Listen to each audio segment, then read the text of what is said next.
我们对美方强行控制。 China expresses grave concern over the U.S. forcibly detaining President Maduro and his wife and transferring them out of the country. The U.S. actions clearly violate international law and basic norms of international relations, as well as the purposes and principles of the UN Charter. China calls on the U.S. to ensure the safety of President Maduro and his wife, immediately release them, cease subverting the Venezuelan government, and resolve the issue through dialogue and negotiations.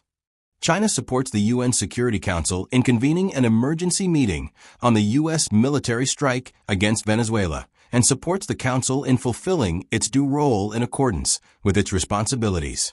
China stands ready to work with the international community to resolutely uphold the UN Charter, adhere to the bottom line of international morality, and safeguard international fairness and justice. China is closely monitoring the security situation in Venezuela. At present, there are no reports of Chinese personnel in Venezuela being affected by the U.S. airstrikes.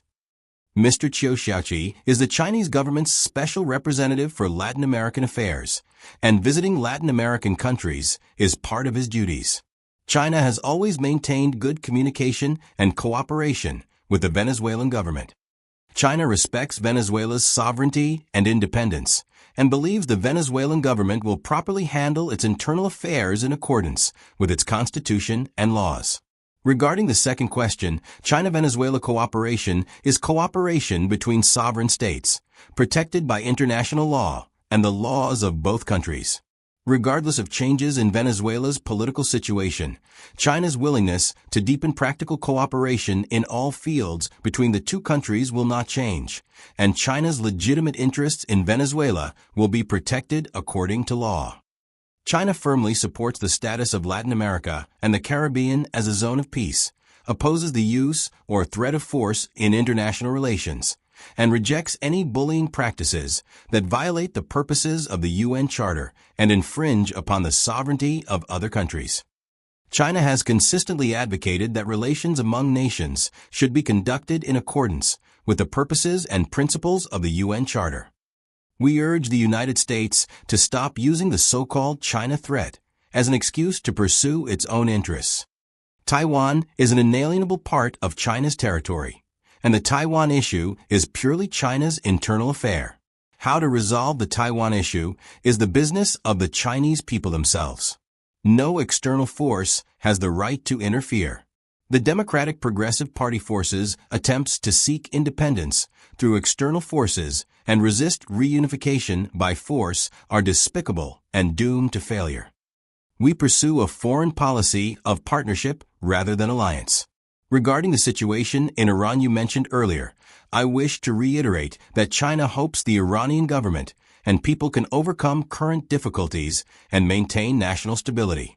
China has consistently opposed external interference in Iran's internal affairs and calls on all parties to do more to promote peace and stability in the Middle East.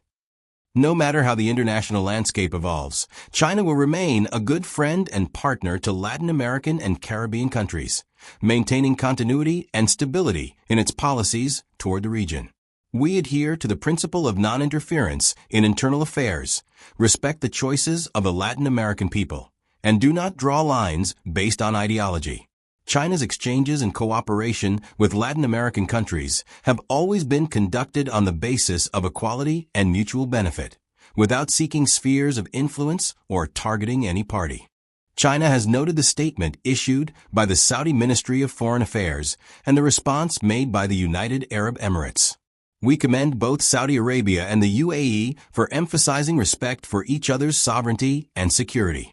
The international community widely recognizes the legitimate government of Yemen. China has consistently supported the preservation of Yemen's sovereignty, unity, and territorial integrity. We welcome the convening of the Southern Yemeni Dialogue in Riyadh and call on all parties to exercise calm and restraint, persist in resolving differences and disputes through political dialogue, and create conditions for the early restoration of peace and tranquility in Yemen.